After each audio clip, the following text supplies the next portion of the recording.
ঈদের 2 দিন আগে মোর জামাই নিয়েছে কচুর বই, তো সেই কচুর বই থুয়ে দিছি মুই আনমু আনমু করে ঈদ আসা তো আরো হয়নি। ঈদের গোস্ত মোস্ত থুয়ে কি আর এলা শাকসবজি মানুষ অত খাবে? তো যাই হোক, ঈদ ফুরাইছে মেলা দিন হয়ে গেল, তো এখন ভাবনা যে কচুর বইটা আমি আনদেই নেও। তো কচুর বই ইলশা মাছ দার বাগুন হলে সেই সৎ, কিন্তু মোর কাছে এখন ইলশা মাছ নেই। যেহেতু মোর কাছে ইলশা মাছ নেই কিন্তু কচুর বই আছে, তাহলে দ্বিতীয় অপশন হলো ডিম। 1 নাম্বার অপশন হলো কচুর বই আর ইলিশ দিয়ে বেশি স্বাদ, আর 2 নাম্বার হলো ডিম সিদ্ধ করে দিয়ে কচুর বই সিদ্ধ করে দিয়ে ঝোল। এই ঝোল করার জন্য কচুর বই আর ডিম মুই একসাথে সিদ্ধ করবা দিয়েছিল, তো সিদ্ধ করে নিয়ে এটা সিলবা বসে পড়ছি। তো এত পরিমাণে গরম পড়ছে চুলা পর বসে থাকা যাচ্ছে না, তো চুলাতে সিদ্ধ করে নিয়ে আসে আমি ঘরের দুয়ারে রাখলাম, বসে উঠেছিল। আয়দার দেখো কি পরিমাণে রোদ, আর এত পরিমাণে কয়েকদিন থেকে গরম পড়ছে আল্লাহ কোয়ার মতো নয়। তো মোর ডিম আর কচুর বই ছিলা হয়ে গেছে, তো তরকারি তুলে দেওয়ার আগে ডিমটা আমি ভাজেই থুমু, এই জন্য ডিমটা কষে নাছো এটা তেলো। তো তোমরা কে কে ইঙ্গা করে ডিম সিদ্ধ করে কচুর বই দিয়ে ঝোল করে খান মুখান অবশ্যই কমেন্ট করে কইবেন। আমরা কিন্তু নগার মানুষ ইঙ্গা করে কচুর বই সিদ্ধ করে ডিম দিয়ে ঝোল করি। সব জায়গার মানুষ ইঙ্গা করে খাই কিনা সেটা আমি কয়া পারছি না, কিন্তু আমরা নগা জেলার মানুষ ইঙ্গা করে ডিম সিদ্ধ করে কচুর বই দিয়ে ঝোল করে খাই। তো এই কচুর বইয়ের তরকারিটা মোক অবশ্য ভালোই লাগে। আগে ছোটবেলা যখন মা আনতে দাসলো তখনকার কচুর বই আলো বেশি লাল পাথা কচলো, ওই ভাত দিয়ে মাখে নিয়ে সরাসরি করে ভাত পেটত যাসলো দেখে ওরা আরো বেশি পছন্দ করছো না। কিন্তু এখনকার কচুর বই ওই পরিমাণ লাল পাটা আর নাই, এখন শুকনা শুকনা হয়ে গেছে। তো যাই হোক, মুই ডিমটা কষাতে ওইটি এখন পেস্ট দিলে না, কাঁচা ঝাল চিড়ে দিনু, সাথে না শুকনা ঝালও চিড়ে দিনু। কাঁচা ঝালের সাথে শুকনা ঝালও দিনু, শুকনা ঝালের তরকারি স্বাদ লাগে এই জন্য ওটা দিনু, সাথে আদা রসুন থেতলা করে দিনু, না 2টা সাদা ফল দিনু, সাথে এটা জিরাও দিয়ে দিনু। তো কাঁচা ঝালের তরকারি চাইতে শুকনা ঝালের তরকারিটা বেশি স্বাদ হয়, এই জন্য আমি শুকনা ঝালটা না করে দেওয়া হয় তরকারি। তো আয়দা তেলানিটা আমি ভালো করে ভাজে নিয়ে এটা দিয়ে দিনু কচুর বইটা।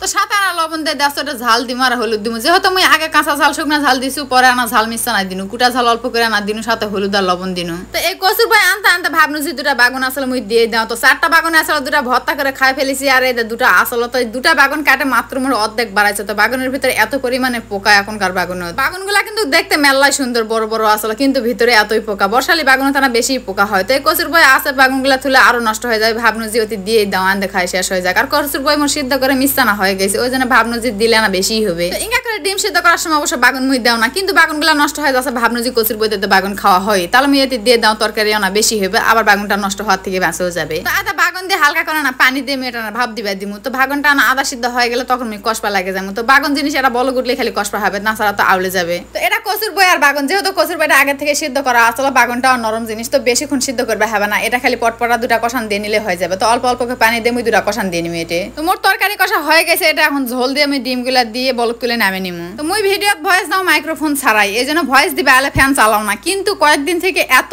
গরম করছে ফ্যান না দিলে ভয়েস দেওয়া সম্ভবই হচ্ছে না। এই জন্য ইদানিং মোর ভয়েসের ভিতরে না শব্দ হচ্ছে, অবশ্য আমি বুঝা পারছো, কিন্তু এত গরমের ভিতরে এমনি ভয়েস দেওয়া সম্ভবই নয়। তো যাই হোক, আয়দা মোর তরকারি এমনি হয়ে গেছে কচুর বই দা ডিম দিয়ে ঝোল। তো তোমরা কে কে ইঙ্গা করে খান অবশ্যই মুখ কমেন্ট করে কবিন। আর আয়দা আমি এটা খাবার বসেই পড়ছি, তো ইঙ্গা করে কচুর বই দিয়ে ডিম দিয়ে মাকে নিয়ে মুখ দিবেন, সল্লাত্ত করে পেটত চলে যাবে, কি স্বাদ।